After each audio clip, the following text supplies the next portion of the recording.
అండి మేము Ahmedguda sub centre కి సిస్టర్ గా వర్క్ చేస్తున్నాను. ఏరియా రాజగురుకల్ప.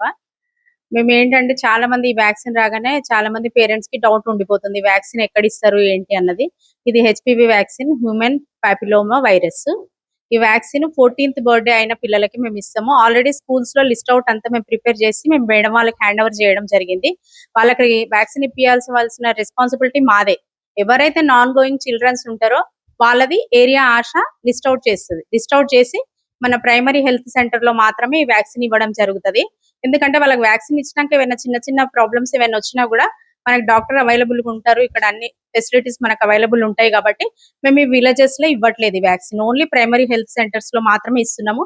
ఇది కాస్ట్లీ వ్యాక్సిన్ కాబట్టి ఎంతో మంది పిల్లలకి ఇప్పించుకోలేని పేరెంట్స్ కూడా ఇప్పుడు గవర్నమెంట్ ఇచ్చినప్పుడు వాళ్ళు ఈ అవకాశాన్ని వాళ్ళు ఉపయోగించుకోవచ్చు.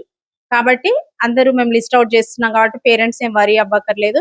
ఆ పిల్లలందరినీ స్కూల్లో ఉన్న పిల్లల్ని మేము కవర్ చేస్తాము, నాన్ గోయింగ్ పిల్లల్ని కవర్ చేస్తాము. ఇంకొకటి ప్రైమరీ హెల్త్ సెంటర్స్ లో ఇస్తాము. ఇంకొకటి ఏంటంటే prevention is better than cure.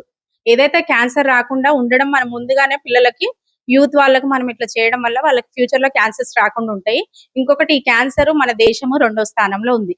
కాబట్టి మన మన దేశాన్ని కాపాడుకోవాల్సిన బాధ్యత, మన రాష్ట్రాన్ని కాపాడుకోవాల్సిన బాధ్యత, మన గ్రామాన్ని కాపాడుకోవాల్సిన బాధ్యత మనందరికీ ఉంది.